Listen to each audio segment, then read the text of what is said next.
Our initial opening shots are classic horror because it is shot at night with a young schoolgirl in white clothes. Setting out on her own, the theme of the girl alone in the opening sequence is shown in other films such as Ills and Prom Night. We chose to have our production company on the top of the actual film rather than on the black screen to remind the audience that something bad was going to happen to the girl. We named it Psycho Productions as this links in with the horror. We shot a parallel sequence from the point of view shot of the killer messing around with the photos to suggest he is a psycho and obsessed with our main character. The order of our shots show he is a psycho, as we have put the shot of him looking through photos straight after our production company name. The type of mise en scène is recognised in the following Prom Night and detective programmes such as CSI and Criminal Minds. The addition of this parallel timeline added depth into our original story, which was too simplistic. This is one of our favourite shots, and as a result we used it lots in our opening title sequence. We like this because it creates a scene of mystery. It is an iconic shot as it is seen in the successful horror film The Original Exorcist. We have used no effects, it was purely the aesthetic mind of the cameraman.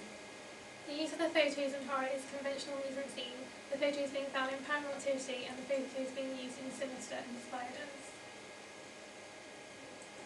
This is another one of our favourite shots as it is central to the film as it shows she is being followed. It is also a natural angle which makes the audience feel uncomfortable as she is walking away from safety and into her death.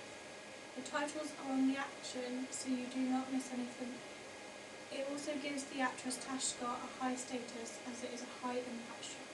Our long shot of the alleyway is also classic horror because it is seen as isolated and alone. You can't see what is at the end of the alleyway, which creates a sense of isolation. This was inspired by the sequence of the remake of Nightmare on Elm Street and 28 Days Later.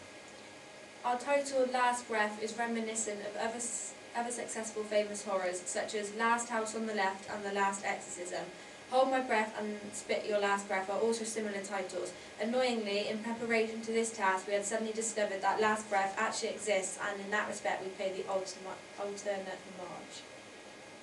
The 360-degree shot of Tash is also a classic technique used in horror, most commonly used from Saw franchise. It is effective because it highlights the killer in the foreground and that she's all alone in the dark alleyway. Our audience can relate to this. It is an everyday occurrence.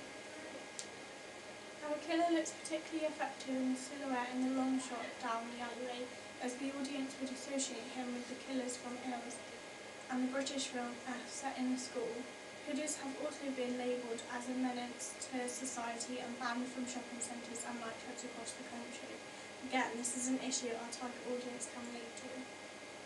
The extreme zoom onto our victim is another highly effective shot as it shows fear and that the killer has power over her.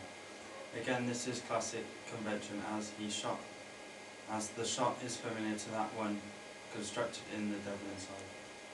The use of the knife is an effective prop in our sequence. It firmly anchors the movie within the subgenres of slasher.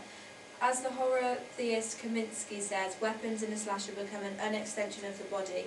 The use of the knife is also a contemporary subject for moral panics in contemporary society.